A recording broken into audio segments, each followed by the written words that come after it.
well. So I'm Carolyn Cassin. I'm the president and CEO of Michigan Women Forward. Matt Rolling is really going to take you through most of this information. He's from Wayne State University and a longtime colleague and friend of Michigan Women Forward, and we're very grateful that he's hanging with us this summer because this is an important project that we're undertaking. I'll just say another minute or so of the fact that this is about a large MEDC grant that we got for a resilience fund, $1.5 million fund to get us back, to get businesses in Michigan back up and running. It's concentrated on small businesses, not large businesses.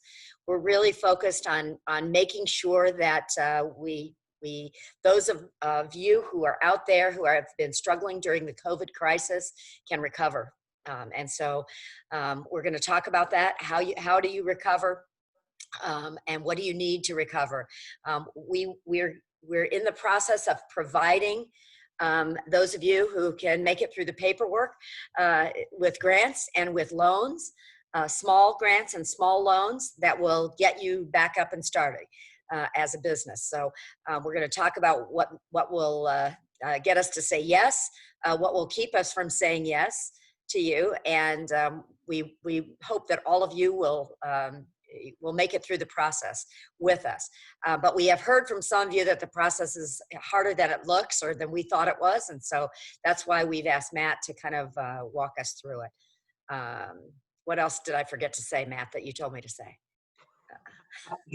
You know, I would point out, you know, I mean, this money's coming from corporate foundations. It's coming from Michigan taxpayers. You know, there's a lot of people in the world that want to see all of you succeed and want to see your businesses reopen and thrive, you know, in the coming weeks as the lockdown abates. So, you know, there's a lot of people cheering from all of you to make it. And Carolyn and her team worked furiously to put together this $1.5 million fund almost overnight. So it's a really exciting opportunity. And thanks, Matt. Yeah, and we want you to know that this hopefully is not the end of this. We're going to deploy this money as fast as we can this summer to get as many of you back up and running. But that if there are people still needing funds, our goal is to have you help us make the case to donors like the state, Michigan Economic Development Corporation, to GM, and to Consumers Energy. They're the people who really, NEI, who gave us the money to put this fund in place, and the SBA. So you know, if you see somebody who works at the state, say thank you. All right, let me quit talking and ask any questions you want as we go along, and I'll let Matt take it over, and I'll chime in when I think that there's something he forgot to say. So yeah, no, all right. No, it's an absolute pleasure to be here with all of you. You know, something Carolyn and I have in common. Before I joined Wayne State, I ran a 8-person tech startup until it ended up failing. And Carolyn ran a national healthcare organization.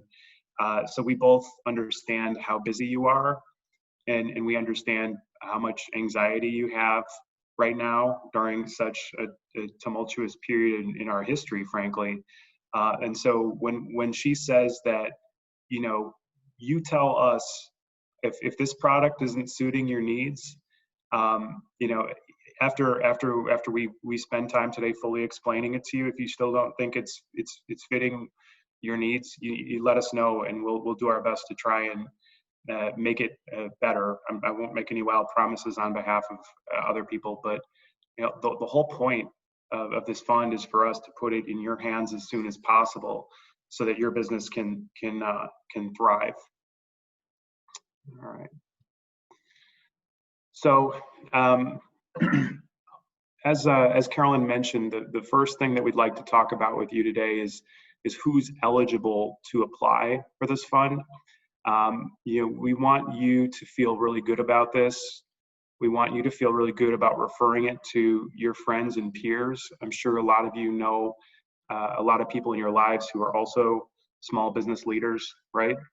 The nature of the money is you can either apply for $1,000 to $5,000 grants or $5,000 to $10,000 loans, right? And the micro loans, I believe, have a term of 1 to 3 years.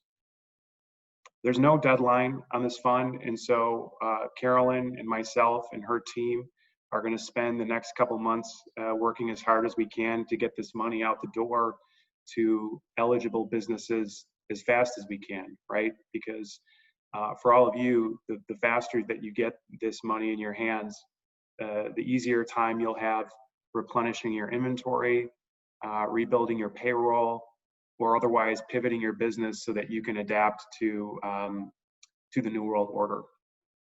There are different applications for the grant versus the loan, but the eligibility requirements, I think, are essentially the same. It's really more to, and I think it has more to do with kind of your scale and whether or not you just need a couple grand versus if you need closer to 10,000.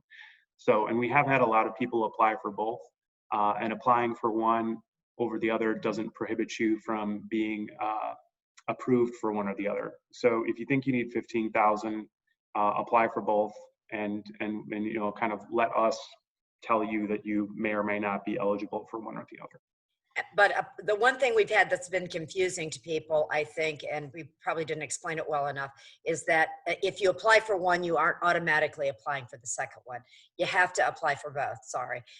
We should have probably said that in some of the introductory materials back, 2 weeks ago when we started this. So now we've gotten all your questions. Now we're here today to answer them all for you. So you have to go in and apply for both. Good. That's a great point, Carolyn. And so I'm just going to show you the link right here.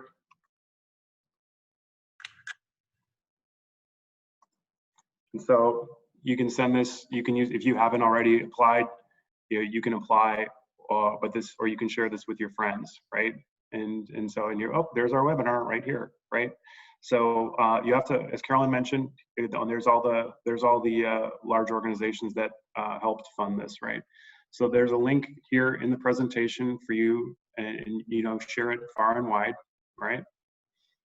And so something that I don't think that we've done the best job of explaining to folks is if your loan conforms with the SBA requirements, the first 6 months of payments are on the SBA, I believe. Carolyn might be able to more accurately explain, who's paying for that. But it's a really huge value, and if your budget can handle the payments on a 1-year term for $10,000, you're essentially getting the first $5,000 or so of the loan for free, right? So yeah, this is a really good deal. The money, even though it's priced at 8%, if you can get that first 6 months of the term paid for by the SBA, you're gonna win, right? This is gonna end up being essentially a free loan, if not a lot of free money for you. So, Carolyn, can you speak a little bit about what those SBA requirements are, or whether or not Right. how many people you think would be eligible? Yeah, I don't want you to be confused about this as being, one of the 7A loans or 504 loan. This did not come out of, these are SBA micro loans. They have to be under $10,000. They in this case, have to be for helping your business recover. But SBA has a group where I would just refer you to the SBA microloan website. You can read all about it. It's a very it's easy to understand. I can give you. I think Joyce Suber is on here too, and she's the head of our Women's Entrepreneur Initiative, and she'll correct me if I forget something, and that's why I don't want to start enumerating it. But basically, you have to be able to repay your loan. You have to have the we will pull your credit. There are lots of SBA requirements. And you can't be doing anything that the federal government thinks is illegal. Like you can't come to us and want to do a marijuana plant or strip bar. Those things can't be, those things that the SBA wouldn't allow us to loan you money for. So there are some things that, that are prohibited by this. But most of you would apply, or would qualify, I'm pretty sure. But if there is any confusion on it, we'll tell you. And we do have other funds available besides SBA funds, so not to worry. We'll handle this. Just don't spend a lot of time trying to figure out if you are a legitimate SBA lender. I assure most of you are. Before we move on, Carolyn, do you have any questions in the chat queue? Not ones I haven't answered, and they went to everybody. You couldn't see the link. MIWF.org is the website. Just go on to MIWF.org. M as in Mary. So MIWF. And I was supposed to tell you and forgot that this is being recorded.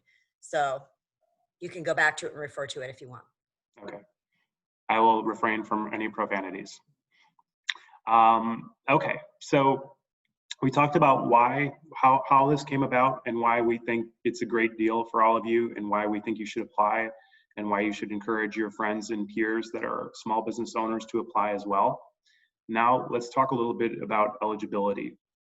And Carolyn foreshadowed a little bit of this. As you can see in the right-hand corner, franchisees, chains, adult entertainment, lenders are all ineligible.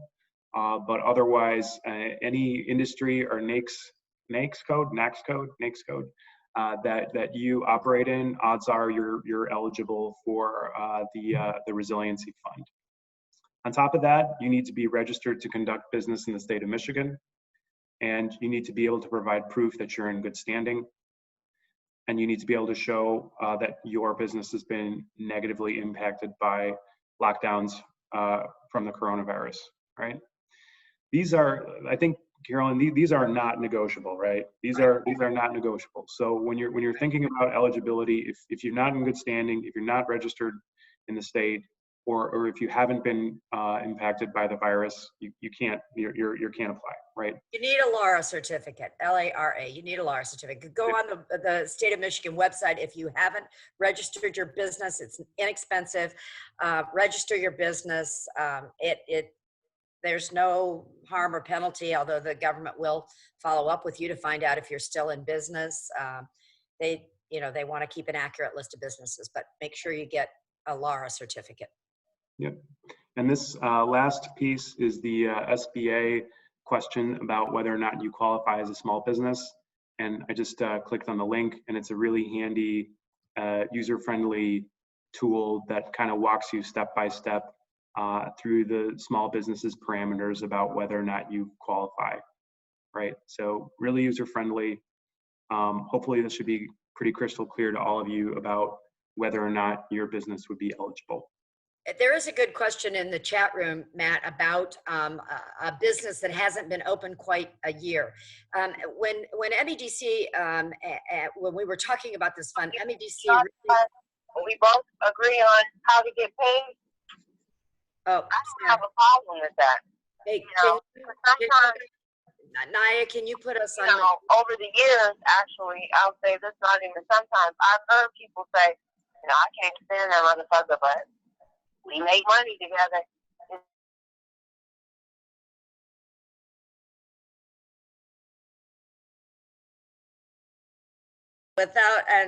And so let me go back to this question, which I think people I played for, I couldn't stand them, but I still had to get my ass out there and get that. You need to mute your thing, lady. I had to do it. Naya, you need to mute. And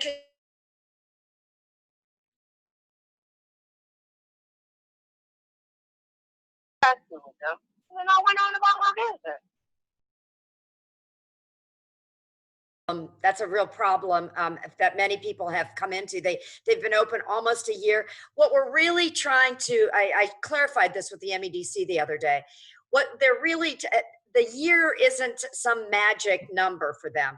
They want to know that you were in business, really in business prior to COVID, that you suffered because of COVID, and that you're ready to start up. Those are the things they're trying to look for. So if you can give us 3 months, 6 months of historical, you were doing business, you were making money, but you can't be, I'm just thinking about starting a business. So that is the issue. So don't hesitate to apply, but you have to, if you haven't been in business a year, but you've got to have historical data and show us that you were making money, or you were at least, you had revenue. You might not have been making money yet, but you had revenue, and then COVID hit, you had less revenue, and now you're ready to go back to work. You do not have to show profit. Yeah. Another question. Okay. Those are great answers, Carolyn. And I think your point about longevity is a good one. If you're kind of confused, I'd say, if they don't want this money to go towards a startup. So I'd say, to just kind of echo Carolyn's point, as long as you existed and were harmed, the eligibility requirements for how long you've been open, I think, have been satisfied, right? Right. Yeah. Yeah. It's not this hard and fast rule. We thought it was in the beginning, that MEDC was really looking, but they're not. They're not looking for hard and fast. They're just looking to know that you were a business. You're not a startup. That's a different pot of money. They didn't want us to use this money for startups. Yep. And I want to, real quick, just kind of show folks, and I know we'll go to this later, but if you're able to do, if you're able to borrow $10,000 at 8%, is that compounded monthly, Carolyn? Do you know, or is it simple annual? The interest rate? Probably monthly. It's a monthly payment, right? So, okay, so it's 8%. So if you borrow $10,000 for 2 years, right? And so your payment would be $452 a month. But if you meet those SBA requirements, the first 6 months would be paid for. So you'd be able to borrow $10,000, right? And your payments for 2 years would be, 24 times that. So you'd make about $10,800 in payments, but the first $2,700 would be covered by SBA, I think. Mm-hmm. So you'd borrow $10,000 and only have to pay back $8,000, right? That is an amazing deal. I will gladly borrow $10,000 and only have to pay back $8,000 any day of the week, right? So, if you can, and if you stretch this out to 3 years, right? I mean, the faster you can pay it off, the better, right? That's not right. Here we go, 24, it's 36. Right. So you're still saving $600 on a 3-year term, right? Or for a 1-year term, you get 1-year term, you borrow $10,000 and you only have to pay back $5,200. This is a great deal if you can get that. I mean, even if you can't, 8% money, if it's a difference between you, being able to bring your business back online or not, I mean, it doesn't really matter, I guess. But this is a really good deal if you can swing these payments, right? So I just wanted to kind of show the math so that all of you understand just how valuable this money is and how inexpensive it is. Okay. And I know I was going through those Excel formulas fast, so if any of you have any questions, I'm happy to answer them. Okay, so there's a difference between eligibility and prioritization. When it comes to eligibility, you can't be a lender, you can't be in the adult entertainment business or selling cannabis. Those are not negotiable. Prioritization is different, right? All things equal, Carolyn and the team are going to give preference to companies that fit in these parameters, right? Now, if you're not perfectly in all the parameters, it doesn't mean you can't apply, right? And so we don't want you to negotiate with yourself and say, Well, they say I have to have less than $500,000 in revenue. I had $600,000 in revenue. I shouldn't apply. No, that's not what we want. We want, you know, this pot of money was established to help keep small business open in Michigan. And so as long as you're within squinting distance, right? If you're a $2 million business or a $5 million business, probably not going to cut the muster, right? Pass muster. Cut the, I'm mixing my metaphors. I apologize, right? So let's talk about these for a minute, right? If your business is domiciled in a disadvantaged area, I think those definitions, are those MEDC definitions, Carolyn, or who determines disadvantaged? Is that SBA? I think you're on mute. Let me unmute you. Complex decision, but I believe most of us are disadvantaged, right? COVID has hurt us, which makes us disadvantaged. You're a person who lives in an area that the state has designated or the federal government's designated as disadvantaged. You are a member of a group of people that have had a hard time getting resources. That makes you disadvantaged. You tell me who you are, I'll make you disadvantaged in some way, right? I think we can do this. It's really pretty broad definition. You know, I don't know what I can do with white men, Matt, like you, but we'll figure it out. I'm sure you'll find a way to disadvantage me, Carolyn. Right. Yeah. Just kidding. Okay, so that, you know, one way or the other, we'll find a way to make sure all of you pass muster. I believe that is the right expression. And then obviously preference would be given to owners who are lower moderate income, right? And so again, you know, if you've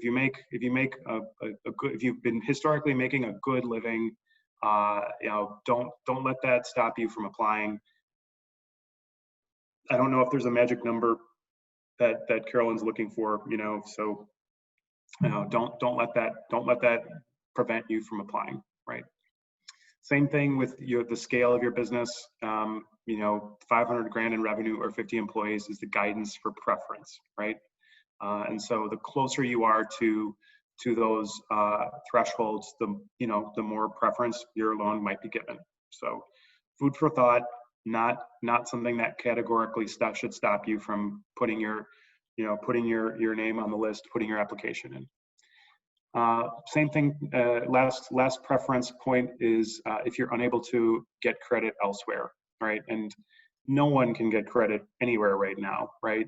Credit markets, you know, the banks, traditional lending, those have all been, you know, banks are just as scared as everyone else, and banks are being, you know, very stingy with underwriting right now. And so I would be shocked if anybody can, you know, get, you know, meaningful levels of lending right now. So in short, you know, if you're confused or if you're unsure about whether or not to apply, we just ask that you go for it. Yeah, we know it's a couple hours of time invested on your part in order to get the application in. But if you can get a 5,000, you know, if it takes you 3 hours of your life to put this app together and you get a $5,000 grant or a $10,000 loan that only costs you $8,000 or $5,000, I'd say that's a pretty good return on investment, right? So, you know, we've got a lot of money we've got to put into entrepreneurs' hands. And so, you know, give us the chance to say no to you, give us the chance to say yes to you. It sounds like Carolyn's in the business of helping you all become even more disadvantaged. Okay. Carolyn, any more questions before we move on? No, but there is a question about the hub zones and disability zones. This stuff is very easy to find if you go on MEDC's website, if you go on the Small Business Administration's website, you know, so we're happy to help you. I think we have a link, you know, Joyce, Hannah, somebody to be able to help you determine. Yeah, there. Look at that. These are all the zones. So there are in Michigan. So we'll help you determine that. It's not a requirement. It's just something that you know they want us to ideally find some people in these zones because they've been created for a reason, right? Yep. That's Okay. it. Keep Great. going. Okie dokie. Okay, so we sold you. We've convinced you that this is a good idea. How do I apply, or what do I need to do to apply? Carolyn, actually, before I get into this list, I'd like to ask you a question. A few folks that I've talked to in the last couple of days have expressed concerns about sharing personal information, sharing personal data. Would you like to talk a little bit about, MWF and Yep. and you kind of your I absolutely would. And I thank you. Yeah. I used to say this when I talk to people, but I think we've gotten so involved and engaged in the detail that we're not asking for this personal information in any way, shape, or form to do anything with it. We commit to you, we pledge to you, we will never do anything with this information. All we want you to do is to use it to help determine kind of how your business is going to use the resources that they already have and that they need to get. So we commit to you. This is not anything that is ever going to see the light of day. It is not going to be shared with anybody. MEDC is not going to see it. The state of Michigan's not going to see it. Federal government's not going to see it. Nobody's ever going to see any of this data. So we just have to show that we want to teach you how you need to think about your personal finances that relate to, because if you're a business that has fewer than 50 employees, the fact that your personal finances don't have anything to do with your business finances is just not true, is it? Because we're all trying to juggle it all at the same time. And COVID has proven that to us. So we're just using it as a way to help you understand how it's all interrelated and how we can help you be a better business person by understanding your personal finances. So that's it. Yeah, and I'm gonna kind of cut to the finish line before I go through this list. But there's kind of, as you're preparing your application, there's really two overriding questions that you should be asking yourself. A lot of this money is coming from, you and your neighbors as taxpayers, and so the number one thing that you need to ask yourself is my application complete and accurate to the best of your knowledge? That is incredibly important, and you got to do your best. And we know this might not be, you might not have gone to school for accounting or, but this is really critical, right? And then number two is this money going to help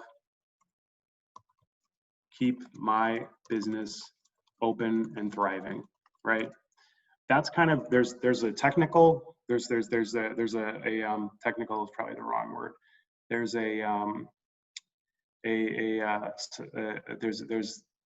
there's the record keeping question, which is my application complete and accurate? And then there's the business question, which is we've worked, Carolyn's team's worked really hard to raise this money.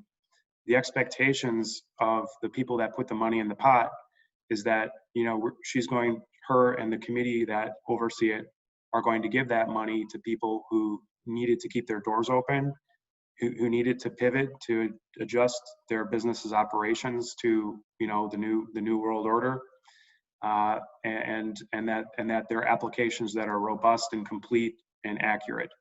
And so, as long as you keep asking yourself those two questions as you're completing this, you're gonna be in good shape, right? And so the question isn't, well, I have really bad credit, I'm nervous they're gonna turn me down, or well, I've had, it's been a lean couple months, I don't have a lot of money, they're gonna turn me down, right? Those aren't the questions that we don't want you to get hung up on, kind of your own financial situation. That's secondary. As long as you've done a complete and accurate job of filling this out, and as long as your business is really going to benefit from this grant or this loan, we want you to feel confident and comfortable submitting the application. And and Carolyn and the committee that oversees this money, you know, they're going to meet and they're going to try to get this money in all of your hands as fast as possible until it's gone, right? Because time's of the essence right now. And so we want all of you to get this money ASAP so that you can help turn Michigan's economy back on. So to do that, there's a questionnaire and an overview of your business that's all online. And then I think, Carolyn, I think they have to authorize the credit, MWF to do the credit pull, right? So we're going to do, and it's a hard pull too, right? It's a hard credit pull. So you should be aware of that. And if you don't understand what I mean, a hard credit pull does have can have a modest impact on your credit scores if you do them too often or too frequently, or if you're asking for a lot of them at one point in time. We just want you to be aware it's not a soft pull. A soft credit pull doesn't impact your credit score. Soft pulls would be things for like an employer or, you know, Credit Karma, Credit Tool, something like that, right? You need to be able to provide your tax returns for yourself as an individual, either individually or jointly. And you have to be able to provide your business's most recent tax returns. And you need to be able to provide, I think it's 1 year now, of historical and projected financial statements. And before I get to number 5, I want to pause and give Carolyn a chance to chime in and also see if there are any questions. Nope, good. It's good. Okay, great. So one kind of, you know, a lot of you I'm sure have applied for loans or other forms of money from third parties in the past. And something that might strike you as a little bit unique is that we're asking each of you to provide a weekly cash forecast and a plan for resiliency, because again, that's the big factor here, is helping you bounce back, right? And you know, that's not a typical analysis. A lot of you, you know, you work with accountants or financial advisors or CPAs or bookkeepers, and it might not be something that they're used to doing. And the reason we're asking for it is, you know, we know that your business, all businesses are very fragile right now, and you know, every single week counts. A lot of businesses right now are very fragile when it comes to their balance sheet, the amount of money that they have on hand to kind of pay their bills and the bills that they have to pay. And so we want to make sure that when you look out into the next 2 or 3 months, that you have a realistic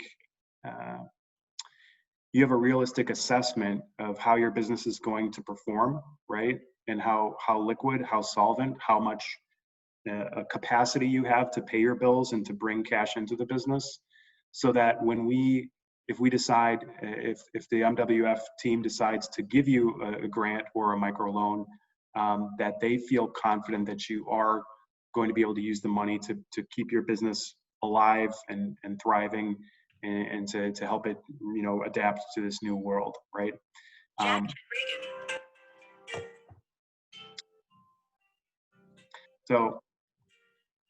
Okay, so if there are no questions, I'm going to go through the template right here.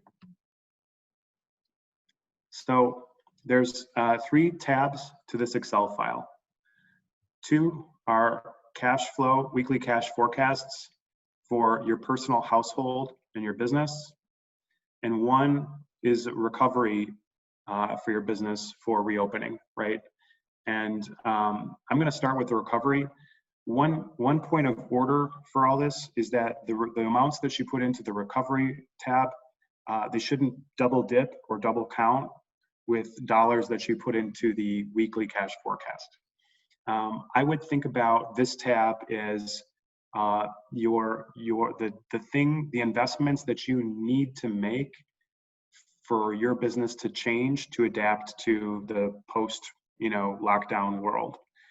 So for instance, this first category up here, cash to accommodate customers and employees, right? If you have any type of physical presence that's open to the public, you might need masks, you might need protective barriers, You might need disinfectant, supplies. I went to the dentist the other day and they put a gun against my forehead and took my temperature in 1 second, right? Tools and equipment like that, so that your employees and customers feel safe coming to work or patronizing you. And so as best you can, we'd like you to estimate 1/4 of costs for your business to get the equipment that you need in order to make your customers and employees feel safe, right? And so for both of these scenarios, and we'll just, I know it says 3 and 4, but they're 1 and 2 at this point. And I guess it's looking more and more like it's scenario 1, because I think the 12th is when most non-essential businesses open, right? So, if you want, 1/4 is roughly 52 divided by 4 is like 13 weeks, right? So if you had 13 weeks and you wanted to buy, $20 worth of N95 masks a week, there's, $260 for, to help. Just to give you kind of a quick example, right, of how you would be putting this together. It's kind of back of the envelope math, or kind of you're making assumptions about your needs for 3 months in order to help your business, come back to life, right? And then below, you might have and these captions, these labels, the words that we put in the rows here, they're just they're just intended to kind of inspire and offer some guidance. Each of your businesses is very different. Each of your situations is very unique. And so you're going to have your own wish list of things that you need in order to help your business feel safe reopening, right? And so down here, you might have new supplies, new software agreements. You might want to have a website. If you want to have an e-commerce presence to help you sell popcorn or whatever it is that you might be making and selling. So this is a little bit more about the stuff. And I put payroll here. You might have to hire additional people to hand out masks at the front of your store, or otherwise, offer some type of support for your business. So layer in all the costs that you think you need to reopen and reposition your business, right? And then this cash on hand number is coming right from your business cash flow statement for, I guess it'd be the week of the 15th. No, we're gonna have to change that. So this number right here is going to be the cash on hand you have from June 15th.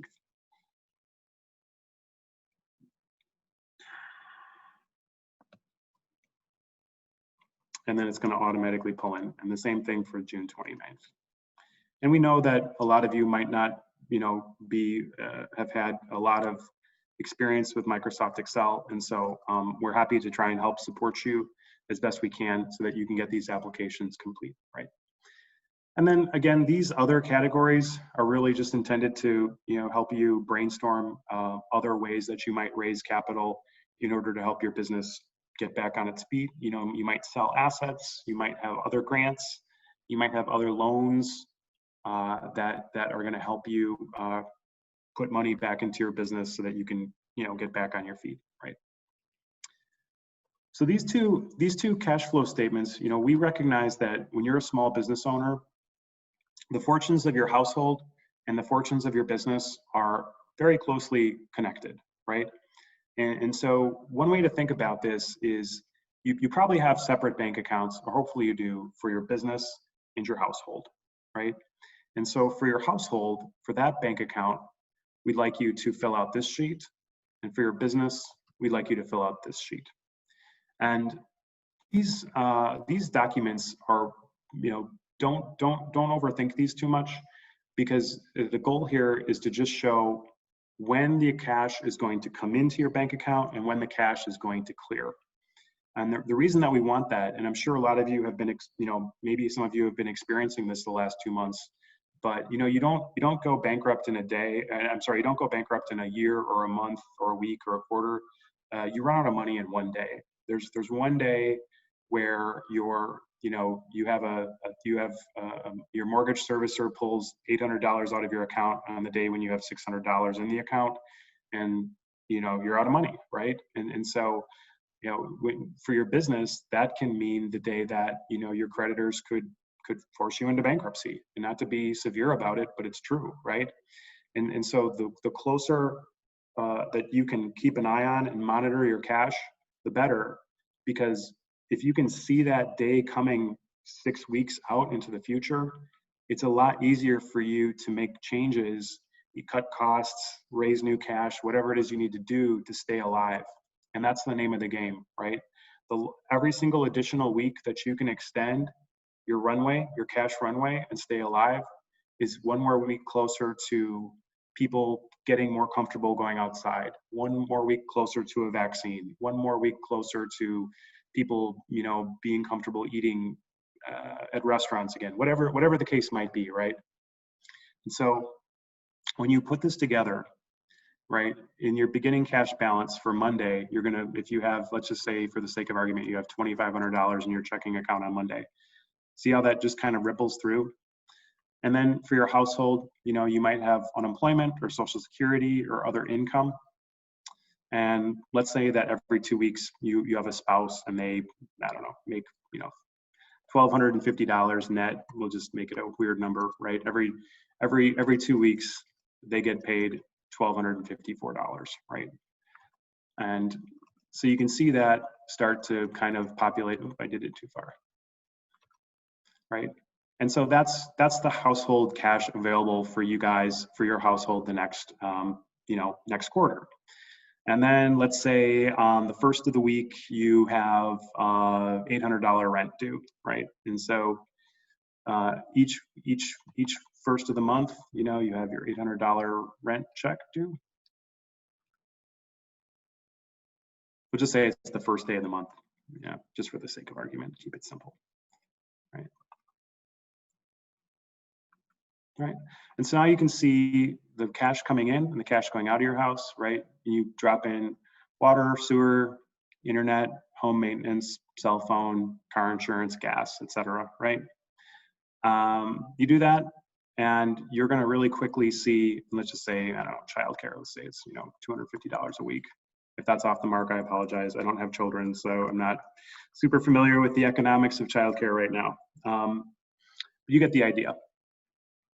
And so you can start to see that at the bottom, you see the ending cash that you have, that your household has at any given week.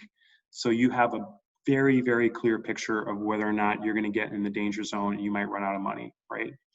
And so by you filling out this sheet accurately, it helps us make sure that you have a good handle on your personal finances and then the finances of your business, so that we can feel good getting you that check for $5,000 or $10,000 or what have you, you know, so that you can use it to bring your business back online, right? The mechanics of the business cash planner are the same, right? You start with whatever amount of money, you know, let's say you had $5,000 in your checking account on Monday, right? And and all of these yellow cells should be, the formulas should be in pretty good shape to pull stuff in, right? The trickiest thing, I think, for most of you is going to be predicting your sales, because, you know, it in a lot of ways, it's in a lot of industries, it really remains to be seen how how customers are going to respond, you know, to the post-lockdown world. And I do want to give everyone time for questions, so I won't spend too much time on this point. But you know, a lot of you became entrepreneurs by being really adept at talking to your customers and your employees and understanding their needs. And so when it comes to your sales, I think now is kind of the time to dust off that tool in your toolkit and go back to some real good old-fashioned customer discovery and start talking to people about the product or service you sell, and start talking to them about how they think they're going to need it or use it on June 13th or whenever the lockdown ends, or 15th or whatever, or tomorrow, or I don't remember. It's all staggered based on industry. So, you know, do your best. You know, we'll look at and scrub your submissions, fill in the cash coming in here, right? And then the cash going out here. work with, if you have a bookkeeper, CPA, accountant, work with them, right? And this is a very important piece of your submittal. I had the chance to observe some of the committee meetings, and they definitely put attention and time on this. So take it seriously and give it the time it deserves. So with that, I'll stop talking, and I'll give Carolyn a chance to chime in and also share any questions that you all might have had. Yeah, I want to let everybody else ask some questions. A couple things that does the EDIL, if you got an EDIL loan, does that impact eligibility? I think the answer is yes, but I'm going to ask Joyce to weigh in on that. She can. So other than that, I think I've answered everybody's question on the chat room. So. Okay. And are there any other questions? I mean, this is kind of you got everyone on the line that can answer, between myself and Joyce and Carolyn and other folks, we can answer any question you have. So now is a great time to ask.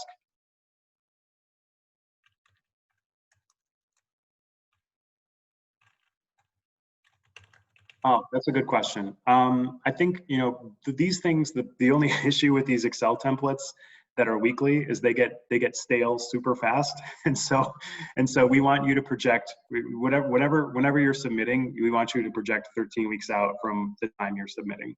Good question.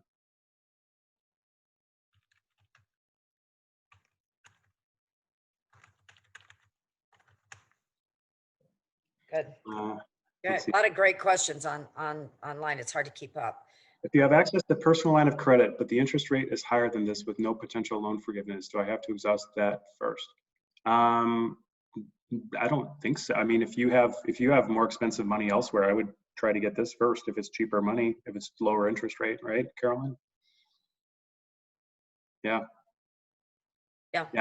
You don't have to go tap a line just to, yeah. I wouldn't do it. Please don't tap a line that has higher interest rate. Yeah. We're trying to figure out how to get this interest rate down. So it's really, we think money should be cheaper. This is the time when money should be as cheap as possible. And that's why we like this loan product, because it's really, you can get some good, it's a good deal. All right. What else? Anyone else have a question? Anyone want to unmute and ask a question, or do you want to just keep writing them? Carolyn, you're already working on this. What types of monetary help might already exclude people? Is there anything that excludes people from previous fiscal support? What would exclude somebody? Yeah, like if you got PPP or something, or. Oh, no. Actually, PPP is a positive because it shows that you've gone out there. You probably have your material pretty much together. It is not. We're encouraging it. I talk a lot about money on the table. There's a lot of money out there that is still on the table. If you haven't applied for PPP, apply for it. This is like one-time opportunity here. The SBA is not going to be paying off our loans forever, right? The PPP is not going to be around for much longer. There's still money out there. Let's tap every resource to keep your business alive and functioning during this crisis. So please, don't hesitate to apply for everything you can get your hands on. We did not do taxes for the business. We are an LLC, and so we just did the Section C. Should we just use our personal tax? Yeah, that's right. Absolutely. Perfect. Good question. Can I ask a question? Sure. Yes, hi. I'm in partnership with somebody, and prior to COVID, we were working on transferring over the business completely to me.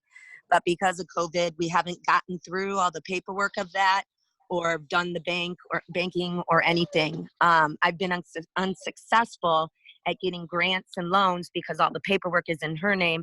And also, we don't officially have employees. We have only contract employees. We're a group fitness place. What kind of, as far as the personal information, since the business is still in her name, I don't think she'd be willing to provide that to me. Should I just put mine in that? and somewhere note we were transferring? Or how do I account for that? I don't know what to do for. Yeah, I think, you know, the great thing about it is that if you can explain this to us, then we can understand it. We will call you back. That's why if you get an application in, then if we don't understand it or we think it's a little complex, I like to be able to understand it. Joyce is great at you know, articulating what's going on behind the numbers. And so that's what we're trying to do. So just explain Where it. do I put that The information? narrative portion, you can upload anything. You Okay. can upload a letter. You can upload a, you know, just a note to this. From her? And Okay. yeah. And if Okay. not, just call us and tell us. If you can't find a place to upload it, then, you know, just call us and say, I want to be sure you understand what I was saying here. Okay, great. Thank you very much. Hey, Renee. Yeah. Hi, I have a question.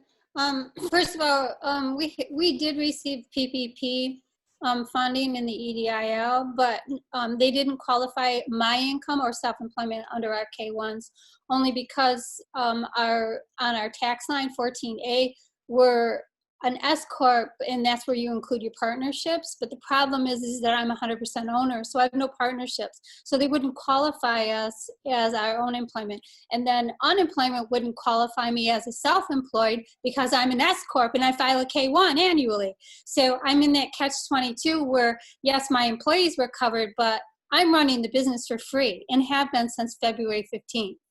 So my husband and I received no income, and our profit shares are very low because we lost 80% of our business contractors and not because we couldn't work, but because they weren't allowed to work. So we have this huge catch-22 going on, and so will that you know, will that like disqualify me? Because that's the problem is that nobody will qualify me. I mean, it's a circle that just keeps going in a circle, and I can't get anything into my own household. So my mortgages are coming back due, and we're not even bringing in enough income to be able to cover my personal expenses because I have no income myself inside this household.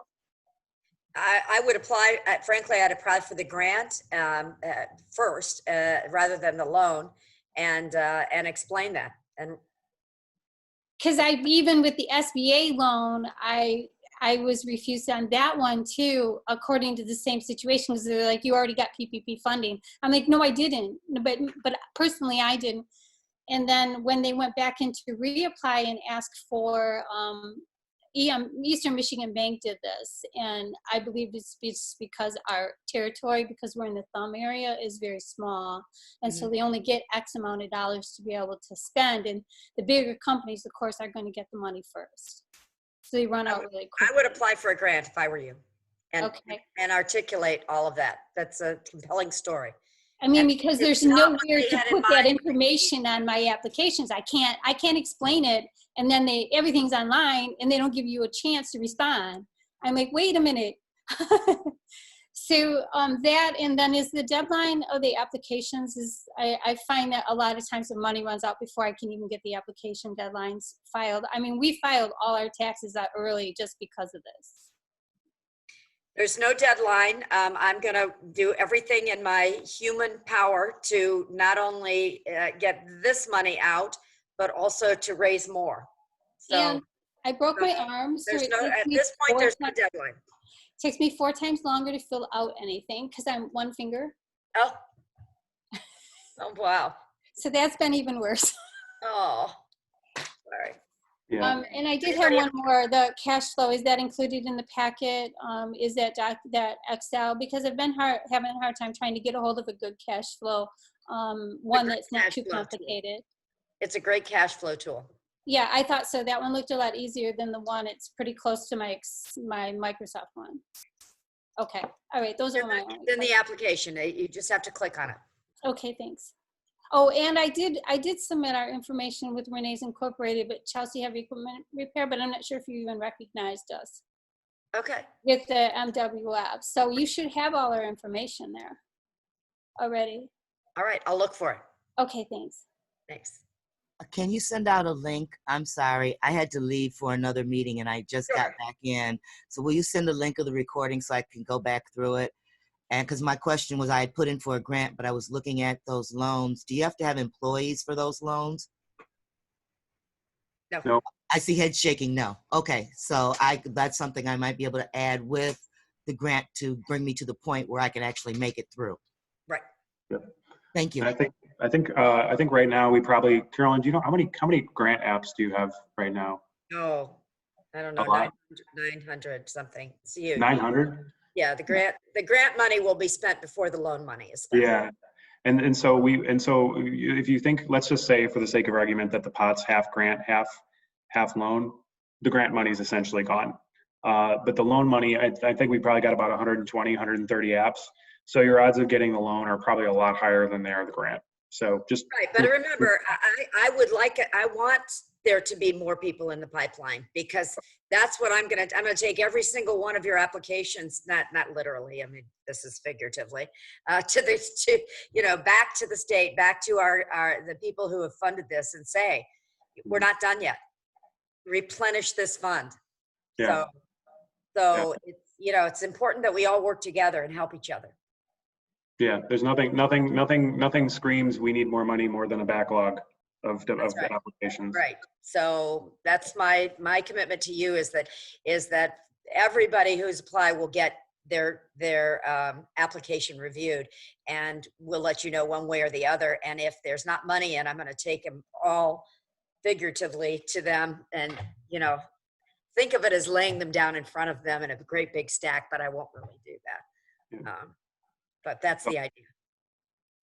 So again, like, apply, take the time to make sure your application is complete and as accurate as possible. Let us know if you have questions and we'll do our best to support you. And no, I don't think there is there a household income max on the grant? Probably not. I mean, No, but if you got $1 million in the bank, please don't use up this money. yeah. If you make $1 million and you're asking for a $5,000 grant, Please don't do that, because I've got a whole list of people but on my screen that need it more than you do. So please don't. Yes, please. Yeah, we're begging you. Don't do that. No more loans for me, please. I'm trying now. But the other one does look so good that they're going to pay a percentage. It could actually bring me to what I need to make it through. If I got, when will we know about the grant? And is that too forward to ask now? Or? No, nothing's too forward. You have to ask. We are working our way through them. I think we're about 2 weeks to a month having to be able to get through them all. Okay. And so I would say, call it in 2 weeks. If you haven't heard from us, call, text, email. Do something. Something, right. Stand out in front of my house, yell at me, whatever. No, I won't stalk you. Okay, thank you. Socially distance, but call out.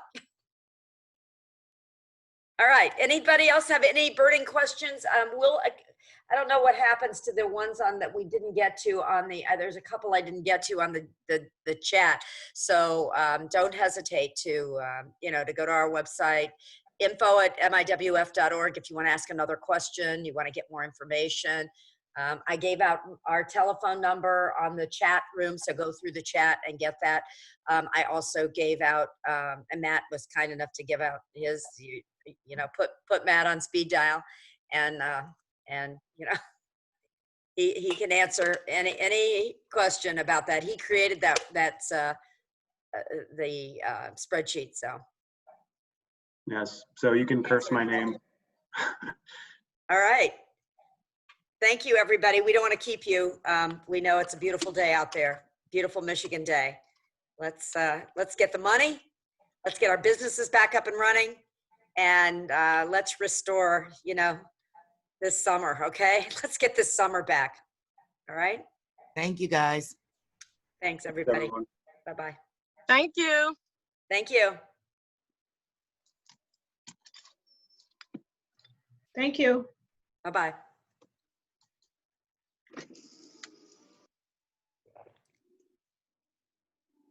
Wow, lots of people.